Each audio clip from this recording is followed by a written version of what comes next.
Bismillahirrahmanirrahim. Assalamualaikum warahmatullahi wabarakatuh. Perkenalkan, saya Rosi Ferina Ritonga, dosen S1 Pendidikan Biologi Universitas Muhammadiyah, Profesor Dr. Hamka. Video pernyataan diri dosen unjuk kinerja Tridharma Perguruan Tinggi PDD UKT-PT ini dibuat untuk memenuhi salah satu syarat dalam sertifikasi dosen tahun 2025 di bidang pengajaran dengan menjelaskan tentang salah satu mata kuliah yang akan disampaikan yang meliputi kegiatan DIA Delivery Interaction Assessment. Deskripsi mata kuliah. Adapun deskripsi mata kuliah yang akan saya sampaikan yaitu strategi pembelajaran biologi. Strategi pembelajaran biologi merupakan mata kuliah wajib dengan bobot 2 SKS dalam rumpun mata kuliah pedagogi keahlian profesi. Kemampuan yang diharapkan setelah mempelajari mata kuliah ini yaitu mahasiswa memiliki kompetensi merancang rencana pembelajaran dengan memilih pendekatan, metode, dan media yang sesuai dengan materi yang diajarkan untuk menjadi guru biologi yang profesional dan adaptif terhadap perkembangan zaman. Adapun CPMK pada mata kuliah ini pertama, memiliki pemahaman yang komprehensif mengenai konsep, prinsip, dan teori belajar yang mendasari strategi pembelajaran biologi. 2. Mampu memilih model pembelajaran berdasarkan tujuan dan capaian pembelajaran. 3. Mampu membuat media pembelajaran berdasarkan tujuan dan capaian pembelajaran. 4. Mampu merancang instrumen assessment berdasarkan tujuan dan capaian pembelajaran. Dan yang terakhir kelima, mampu merancang rencana pembelajaran biologi. Dalam kegiatan delivery akan disampaikan materi yaitu 1. Hakikat pembelajaran biologi. 2. Analisis kurikulum biologi. 3. Teori dan prinsip dalam pembelajaran biologi. 4. Strategi pembelajaran biologi berbasis model. 5. Media dan sumber belajar biologi. 6. Asesmen dan pembelajaran biologi. Dan terakhir, perencanaan pembelajaran biologi. Dengan berfokus pada student center learning, dengan case method dan project based learning, pembelajaran dilakukan selama 16 pekan. 7 pekan pemaparan materi, pekan ke-8 memasuki UTS. Setelah UTS, 7 pekan mahasiswa akan mengerjakan proyek secara berkelompok dari materi yang sudah disampaikan dengan hasil akhir adalah rencana pelaksanaan pembelajaran. Pekan ke-16, mahasiswa akan UAS dengan mengisi jurnal reflektif dari proyek yang dikerjakan. Adapun kegiatan interaction menggambarkan bagaimana interaksi dalam pembelajaran dengan memfasilitasi brainstorming, tanya jawab, dan pemberian umpan balik. Untuk kegiatan assessment atau penilaian dilakukan untuk mengukur pemahaman mahasiswa terhadap materi dan keterampilan yang ditargetkan. Kegiatan assessment terdiri dari 4 komponen yaitu penilaian kehadiran 10%, penilaian tugas 30%, UTS 30%, dan UAS 30%. Yang pertama, penilaian kehadiran dengan bobot 10%, yaitu jika mahasiswa selalu hadir, maka nilai kehadirannya adalah 100. Yang kedua, penilaian tugas dengan bobot 30%, di dalamnya terdapat tugas mandiri dan tugas kelompok. Adapun tugas mandiri diukur dari keaktifan harian siswa selama proses perkuliahan dan kuis online yang dilakukan baik di awal maupun di akhir perkuliahan. Tugas kelompok terdiri dari presentasi materi dan proyek yang akan dikerjakan. Penilaian tugas kelompok mengacu kepada rubrik penilaian yang terdiri dari aspek-aspek penilaian spesifik dengan penskoran. UTS dengan bobot 30% terdiri dari soal esai juga dengan rubrik penilaian yang terdiri dari aspek-aspek penilaian spesifik dengan penskoran. Yang keempat, UAS dengan bobot yaitu 30%. Pelaksanaannya mengikuti jadwal ujian universitas dengan mengisi jurnal reflektif yang terdiri dari pertanyaan mendalam, kritis, dan personal mengenai pengerjaan proyek yang telah dilakukan. Penilaian dilakukan dengan rubrik penilaian jurnal reflektif terdiri dari aspek-aspek penilaian spesifik dengan penskoran. Berikut merupakan cuplikan salah satu pembelajaran mata kuliah strategi pembelajaran biologi dari Prodi S1 Pendidikan Biologi Universitas Muhammadiyah Profesor Dr. Hamdan. Terima kasih, selamat menyaksikan.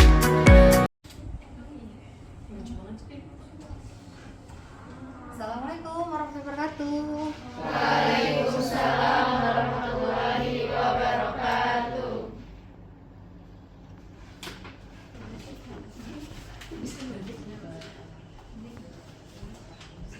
Bismillahirrahmanirrahim. Assalamualaikum warahmatullahi wabarakatuh. Waalaikumsalam warahmatullahi wabarakatuh. Sehat? Alhamdulillah. Alhamdulillah sehat. Kalau sehat berarti kita mulai pembelajaran kita ya. Asyhadu an la ilaha illallah wa asyhadu anna Muhammadar Rasulullah. Allahumma sholli ala sayyidina Muhammad wa ala ali sayyidina Muhammad. Sama-sama kita baca doa belajarnya. Raditu billahi rabba wa bil islami dina wa bi Muhammadin nabiyya wa rasulah. Rabbi zidni ilman warzuqni fahman wa amalan sholihah. Oke, seperti biasa, Ibu tetap berharap kalian mengisi LMS untuk presensi kita ya. Dan kita mulai proses pembelajaran hari ini dengan memulainya bertadarus. Silahkan yang bertadarus, petugas kita hari ini siapa? Ibu berharap dibacakan surat Al-Baqarah ayat 76 yang sesuai dengan materi kita hari ini, yaitu mengenai media pembelajaran dan sumber belajar. Silahkan.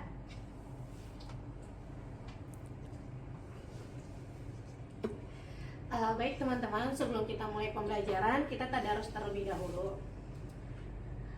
A'udzu billahi minasy syaithanir rajim. Bismillahirrahmanirrahim. Wa idza laqul ladzina amanu qalu amanna wa idza khala ba'duhum ila ba'din qalu atuhaddithunahum bima fata'allahu 'alaikum liyuhajjukum bihi inda rabbikum afala taqilun. Shadaqallahul azim, benar Allah dengan segala firman-Nya. Baik, Najwa, terima kasih atas pembacaan ayat sucinya. Teman-teman, apa yang dibaca Najwa tadi berkaitan dengan materi kita hari ini, yaitu materi kita mengenai media dan sumber belajar biologi. Kalau yang lalu kita mempelajari tentang strategi pembelajaran biologi ya berbasis model, masih pada ingat apa itu strategi pembelajaran berbasis model? Apa aja model dalam pembelajaran? Saya Ibu ada discovery learning. Oke. Saya Bu, ada project based learning. Iya, yang lain ada lagi? Saya Ya, silakan. ada problem based learning. Iya, sama Hani. Oke, ya semuanya tepat ya. Nah, tadi yang sudah kalian sampaikan itu semuanya benar ya. Jadi seperti itulah model-model dalam proses pembelajaran biologi. Maka untuk hari ini kita melanjutkan pembelajaran kita mengenai media pembelajaran dan sumber belajar. Apa sebenarnya kegunaan media pembelajaran? Untuk apa kita mempelajari media pembelajaran? Adapun tujuan kita mempelajari media pembelajaran adalah fungsi dari media itu sendiri. Apa fungsinya? Agar kita sebagai seorang guru mampu menyampaikan pesan ya kepada peserta didik yang mungkin selama ini tidak bisa terimajinasikan dia, tapi dengan adanya media itu bisa tergambarkan, walaupun terkadang penggunaan media itu tidak secara mutlak atau umum tergambarkan 100% seperti itu ya. Nanti akan kita lihat media-media apa saja yang bisa kita gunakan.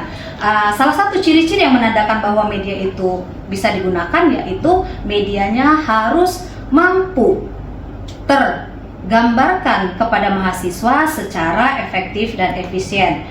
Karena kegunaan tadi dari media tersebut yaitu sebagai perantara komunikasi dari kita guru kepada peserta didik. Seperti itu ya. Oke, jadi seperti tadi kita sudah mengulang pembelajaran sebelumnya ya, bahwa di dalam materi kita sebelumnya itu ada berbagai model-model dalam pembelajaran biologi yang seperti kalian jawab tadi ya. Ada project based learning, ada problem based learning, kemudian ada contextual learning, cooperative learning gitu ya. Berarti kita akan melanjutkan di mana kita mempelajari media belajar dan sumber belajar.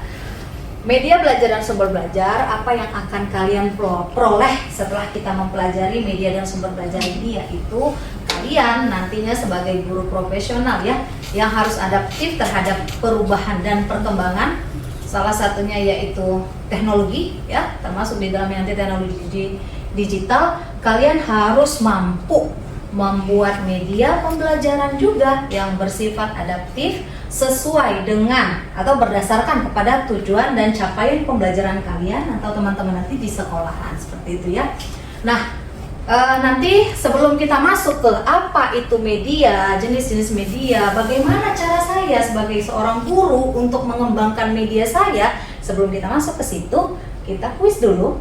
Karena Ibu yakin tadi malam sesuai kebiasaan kita bahwa kita akan melakukan resume terlebih dahulu sebelum dan setelah pembelajaran ya. Ibu mau melihat siapakah di antara kita yang memang belajarnya luar biasa tadi malam. Kita akan melihat apakah masih Tia lagi yang hari ini nanti memperoleh nilai yang terbaik atau berubah jadi Najwa atau Aidil, seperti itu ya. Kita akan lihat nanti 5 orang terbaik dalam kuisisnya. Oke, baik, kita Ibu bukakan dulu link kuisisnya untuk teman-teman scan dan kita mulai nanti kuisnya. Untuk kuis kita hari ini teman-teman silakan dimulai di scan yang kita kerjakan. Oke, kita mulai ya. Oke, kita mulai cepat.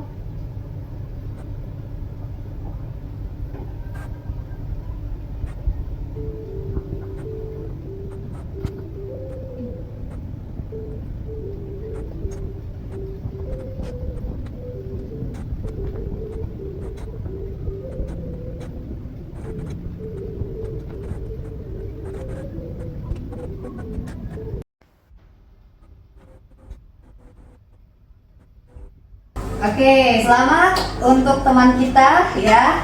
Ternyata yang tadi malam sudah membaca mengenai materi kita hari ini yaitu ada Tia, Hani, Kis ya, Bagis. Oh iya, Nia dan Aidi gitu ya. Teman-teman harus mengetahui apa itu media. Ternyata media itu adalah suatu pengantar, suatu perantara. Misalnya nih, Ibu mau bercerita kepada Najwa, tapi ternyata Ibu nggak bisa ketemu sama Najwa secara langsung, maka Ibu akan menggunakan apa?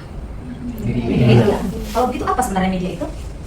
Alat perantara, alat bantu, sesuatu yang bisa digunakan untuk mempermudah kita dalam melakukan hal apapun atau dalam melakukan proses. Nah gitu ya. Jadi kalau kita lihat media kan untuk melakukan kita berproses, melakukan proses, maka di sini kita katakan media dalam proses belajar mengajar cenderung diartikan sebagai alat grafis, bisa berupa fotografisnya atau elektronisnya untuk menangkap, memproses, dan menyusun kembali informasi-informasi visual ataupun verbal. Kemudian itu tadi media. Kemudian kalau pembelajarannya apa? Apa itu pembelajaran? Dan yang teman-teman tahu apa itu pembelajaran? Proses belajar dan mengajar. Apa artinya belajar dan mengajar? Berarti di situ ada proses menerima dan memberi. Dan di dalam proses menerima dan memberi ini tentu dibutuhkan yang namanya fasilitator atau dibutuhkan yang namanya alat bantu. Ya, alat bantu diperlukan. Maka pembelajaran sendiri itu bisa diartikan sebagai peristiwa yang di dalamnya terjadi proses belajar mengajar, dan proses belajar mengajar ini akan lebih sempurna jika di dalamnya juga kita memiliki atau menambahkan alat bantu. Sama dengan seperti sapu, alat bantu untuk membersihkan rumah. Tapi kalau vakum, alat bantu untuk membersihkan sama ya, rumah juga. Tapi mana yang lebih gampang? Vakum, ya gitu ya. Nah sama dengan seperti itu, maka nanti kita akan melihat ada media-media pembelajaran. Nah seperti ini ya, ini Ibu lihat di sini, karena dia sebagai alat bantu yang membantu proses belajar mengajar, dapatlah tujuan belajar itu tercapai dengan lebih efektif dan efisien, seperti itu ya. Baik, kita lihat di sini sejarah media pembelajaran itu seperti apa. Jadi dari zaman dahulu juga kalau kita lihat belajar itu memang memakai yang namanya media. Maka ada sejarahnya, ada proses perkembangannya. Kalau dulu zaman kalian SD, ibu gurunya sudah pakai teknologi seperti ini belum? Belum. Apalagi zaman ibu gitu kan. Belum ada yang namanya media yang terlalu canggih. Kalau ibu dulu kuliah itu memakainya namanya OHP. Apa itu OHP? Lebih bawah lagi dari Infocus. Jadi dia selembar kertas, kalau kita fotokopi di kertas apa tuh, kayak laminating ya. Nah di atasnya itu dikasih tulisan. Nah itu diletak di atas kayak piringan apa gitu ya, seperti besar. Nanti diletak di atasnya, itu terbaca dan dipantulkan. Itu zaman ibu. Kalau zaman ayah ibu lagi belum ada sama sekali yang seperti itu. Nah jadi kita melihat bahwa media pembelajaran itu seperti inilah perkembangannya. Lalu di zaman kalian masih mau menggunakan OHP? Nggak mau. Masih mau menggunakan Infocus? Masih beberapa. Tapi akan lebih mudah ketika kita menggunakan media pembelajaran smart screen kan, smart screen seperti ini ya kan. Jadi lebih enak lagi, lebih gampang lagi, lebih mudah lagi. Sama tadi seperti kita katakan, mana lebih mudah sapu atau vakum dalam membersihkan? Sapu capek bu, bungkuk bu, gitu kan. Tapi kalau vakum jodret, jalan udah bersih. Seperti itu ya. Jadi media pun berkembang. Jadi jika kalian nanti menjadi guru di sekolah masih menggunakan kapur atau spidol, ya boleh saja, sah saja, tapi itu digunakan untuk penegasan atau dikatakan untuk menyampaikan sesuatu yang memang tidak tertulis. Tapi kalau memang butuh, maka itu harus menggunakan alat bantu atau media peraga atau preparat ya seperti itu ya. Maka di sini kita lihat, jadi fungsi media itu apa aja? Kalau kita lihat, dia menarik perhatian. Apa contohnya? Menarik perhatian seperti apa? Visualnya bagus. Iya, seperti video. Anak-anak sekarang bisa belajar ekosistem, melihat videonya atau digambar itu digambarkan bahwa dalam ekosistem itu ternyata ada seperti bentuk avatar-avatar. Jadi menarik untuk dia. Nah, tugas kalian apa sebagai guru? Kan udah ada pembelajaran semuanya, udah ada medianya. Ngapain saya ada? Kenapa guru ada? Apakah saya akan tergantikan sama robot atau video-video itu gimana? Enggak. Kenapa? Karena kan guru sebagai fasilitator di kelas. Iya, kita menegaskan kembali. Nanti avatar itu ulatnya bisa aja bentuknya bukan bentuk ulat nyata. Di situ kita yang menjelaskan. Makanya kalau dibilang guru akan hilang, di tahun-tahun yang akan datang hilang nggak? Nggak akan bisa hilang. Karena tetap berbeda yang namanya human sama robot. Walaupun ada alat bantu, kan alat bantu hanya untuk mempermudah. Pelakunya siapa? Kita. Jadi yang hilang itu adalah orang-orang yang tidak beradaptasi. Makanya ketika nanti kalian menjadi guru tapi kalian tidak mampu beradaptasi dengan perkembangan zaman, secara otomatis kalian akan menghilang. Teori evolusi, survival, struggle kan. Siapa yang bertahan, dia yang kuat, dia yang tetap akan bertahan. Siapa yang tidak bertahan, tidak mampu menggunakan teknologi dalam menggunakan media, tidak mampu menggunakan media pembelajaran atau medianya masih yang lampau-lampau, maka dia akan hilang, tidak menjadi guru lagi yang adaptif seperti itu ya. Lalu meningkatkan motivasi. Waktu dulu SD belajar, ingat menggunakan apa? Sekarang menggunakan belajarnya menggunakan screen seperti ini. Semakin termotivasi nggak? Lebih enak. Ibu juga menjelaskannya lebih gampang, langsung nyata. Kalian pun ketika menggunakan, ingin melihat misalnya sel atau jaringan tumbuhan, gimana melihatnya? Harus menggunakan mikroskop. Lalu mikroskop digunakan pun diambil daun, dicabut daun, lalu digunakan di bawah mikroskop langsung bisa nggak kelihatan sel? Nggak bisa. Apa yang kita gunakan untuk melihat itu? Preparatnya yang kita gunakan. Dan membuat preparat itu pakai apa? Ilmu, gitu kan? Kalau tidak ada ilmu maka tidak ada preparat, tidak bisa jadi preparat. Jadi ilmu ini yang siapa yang punya? Kita, gurunya. Jadi bagaimanapun robot nggak akan bisa menggantikan ketika kita mampu memiliki ilmu dan beradaptasi. Kemudian meningkatkan motivasi tadi udah, lalu membantu pemahaman konsep abstrak. Jadi tadi kan kita cabut daun, kita lihat mikroskopnya punya. Ayo kita lihat yuk daun yuk. Mana nggak kelihatan? Yang paling kelihatan apa? Urat daunnya lebih besar, ada rambut-rambutnya lebih besar. Tapi untuk melihat sel atau jaringannya lah ya kita bilangnya, itu kita nggak bisa lihat, nggak bisa kita amati karena dia membantu pemahaman konsep yang abstrak. Ada loh gambar sel punyanya jaringan-jaringan sel yang bentuknya bola persegi ya, persegi. Nah ini pun harus siapa yang menjelaskan persegi ini? Kalau dia salah mengartikan kan salah, maka harus ada peran kita si guru tadi untuk menjelaskan ini loh selnya. Nah ini yang berbentuk petak di sampingnya bergaris itu adalah dinding selnya. Nah dinding sel ini kalau kita lihat lagi di sel hewan ini nggak ada. Nah ini kan kita jelaskan. Walau secanggih apapun video yang kita buat, ketika tidak ada masuk kontrol si penjelas, itulah kita sebagai guru, maka itu akan ambles buyar gitu ya. Nah itu dia, memang membantu pemahaman konsep dan abstrak, tapi kita sebagai guru juga masih tetap perlu menjelaskan atau meluruskan konsep-konsep tersebut. Lalu mendukung pembelajaran mandiri, benar ya, mendukung pembelajaran mandiri. Kita bisa baca, kita bisa lihat sendiri, mandiri, fleksibel, mau kapanpun. Hari ini misalnya kuliah, nanti malam malas tidur misalnya, atau minum kopi kebenaran gitu ya, malamnya mau belajar ulang ya, bisa belajar lagi kan, terserah bebas. Tapi itu konsep nanti ketika ada sesuatu yang tidak bisa dipahami, maka diperlukan dosennya lagi kan, ibu saya nggak ngerti pada bagian ini apa maksudnya, kok dia gambarnya seperti ini, gitu. Tetap diperlukan seperti itu ya. Lalu kita lihat lagi di sini faktor-faktor apa yang harus dipertimbangkan dalam pemilihan media pembelajaran. Jadi seperti ini, mungkin teman-teman sudah meresum ya semuanya, jadi ibu lanjut lagi. Nah, kalau kita tadi berbicara tentang faktor yang dipertimbangkan dalam pemilihan media, maka ibu akan memotivasi kalian menunjukkan bahwa artikel ilmiah internasional dan nasional sudah sampai sejauh ini. Mereka sudah melihat bagaimana multimedia pada pembelajaran biologi itu memiliki efek.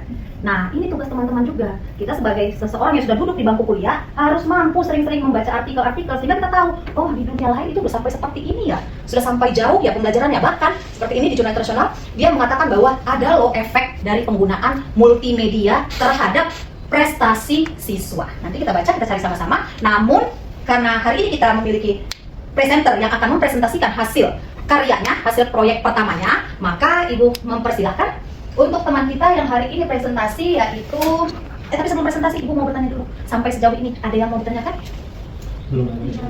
Masih cukup? Aman? Benar serius ya? Oke, kalau masih belum ada yang mau ditanyakan, ibu panggilkan untuk yang presenter hari ini yang akan memaparkan tentang sumber belajar, media pembelajaran dan sumbernya, yaitu ada Aidil, Tia dan Michelle. Nah, untuk PPT-nya silakan nanti teman-teman bisa download di LMS ya, sebagai tambahan selain dari punya Aidil, dari punya Ibu juga. Jadi kita konsepnya dapat semua sebelum kita nanti masuk ke proyek akhir. Proyek akhir di mana nanti kita akan kita akan membuat RPP. Jadi kemarin kita sudah tahu modelnya ya. Sudah tahu itu apa teori belajar yang akan kita gunakan, kan? Teori belajar kita sudah tahu apa yang akan kita gunakan, model apa yang akan kita pakai berdasarkan teori belajar tadi, dan sekarang kita masuk ke medianya.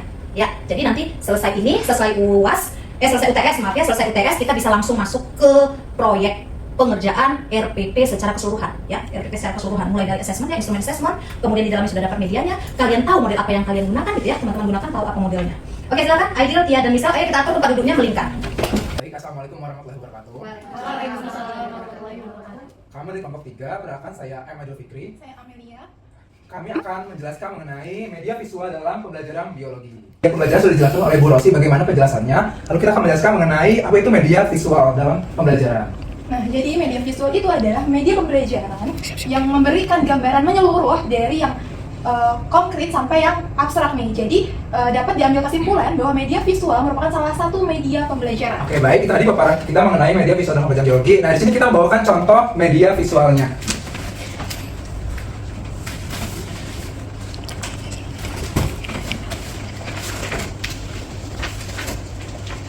Ini kita memberikan media visual mengenai sel hewan. Nah, di mana mulainya ketika teman-teman nanti bisa menggunakan, nanti teman-teman bisa mencari dulu dalam Google ya, dalam search dalam Google bagaimana apa itu sel hewan. Nah, di sini sudah dijelaskan banyaknya ciri-ciri sel hewan, teori-teori mengenai sel hewan, macam-macam sel hewan, dan bahkan di sini ada contoh mengenai struktur dari sel hewan. Nah, teman-teman bisa menggunakan dalam pembelajaran biologi di kelas. Oke, baik teman-teman, itu tadi mengenai contoh media visual dalam pembelajaran biologi. Ada yang ingin bertanya? Saya ingin bertanya. Oke, silakan. Baik, terima kasih untuk kelompok penyaji. Perkenalkan, nama saya Najwa. Saya ingin bertanya, sebelumnya kelompok penyaji mendapatkan ide untuk membuat media visual pembelajaran ini dari mana sih? Oke, urgensi kita membuat media ini adalah kita melihat bagaimana keterbatasan dalam sekolah dalam mengembangkan media visualnya begitu ya. Sehingga terciptalah ide ini membuat visual sehingga ketika nanti pembelajaran itu nggak hanya teori aja, nggak hanya tulisan aja yang dipaparkan, tapi ada media secara visual yang terlihat. Sehingga tadi apa dijelaskan juga sesuai dengan yang dijelaskan, ketika ada media itu bisa memberikan contoh konkret secara nyata begitu. Oke, tadi kan Nazwa udah bertanya. Kira-kira dari teman-teman ada yang ingin bertanya lagi? Cukup. Kalau tidak ada yang bertanya lagi, kami dari kelompok 3 pamit undur diri. Wassalamualaikum warahmatullahi wabarakatuh. Waalaikumsalam. Oke, terima kasih kepada Aidil dan Amel atas presentasinya, luar biasa sekali teman-teman. Sekali lagi kita berikan aplaus. Usaha yang luar biasa dalam membuat media visual salah satu seperti ini. Jadi benar ya, jadi tidak semua itu bisa langsung diterjemahkan, apalagi ini nanti mungkin digunakan di anak SMP. Sangat menarik bagi mereka seperti itu ya. Untuk pertemuan kita hari ini kita akhiri sampai di sini. Adakah yang masih ingin ditanyakan kepada Ibu? Cukup, tidak ada. Jika tidak ada yang mau ditanyakan kepada Ibu, kita akhiri. Tapi Ibu berharap kalian termotivasi untuk hari ini bahwa kalian harus bisa menjadi guru-guru hebat di masa depan ya, guru yang mampu bisa beradaptasi dengan perkembangan zaman. Kita tidak tahu teknologi luar biasanya seperti apa ya. Bahkan sekarang anak sekolah hanya dengan men-scan bisa dapat jawaban. Bagaimana cara kita membuat mereka bisa mengembangkan kemampuan berpikir analisis kritisnya dengan media yang kita ciptakan seperti itu ya. Akhir kata kita tutup sama-sama dengan sama-sama melafazkan hamdalah. Alhamdulillahirabbil alamin. Ibu tunggu resumenya seperti biasa 3 hari dari hari ini dikumpulkan melalui link Google Drive seperti biasa juga ya, dan materi pembelajaran bisa di-download di LMS. Baik teman-teman, tetap bahagia, tetap sehat, dan jangan lupa tetap termotivasi untuk menjadi guru hebat di masa kalian nantinya. Wassalamualaikum warahmatullahi wabarakatuh. Waalaikumsalam warahmatullahi wabarakatuh. Demikian video unjuk kerja Tridharma Perguruan Tinggi bidang pengajaran dari saya. Saya mengucapkan banyak terima kasih kepada semua pihak yang terlibat, dan saya mohon maaf atas segala kesalahan dan kekurangan. Nasrun minallah wa fathun qarib wa basirul mu'minin. Wassalamualaikum warahmatullahi wabarakatuh.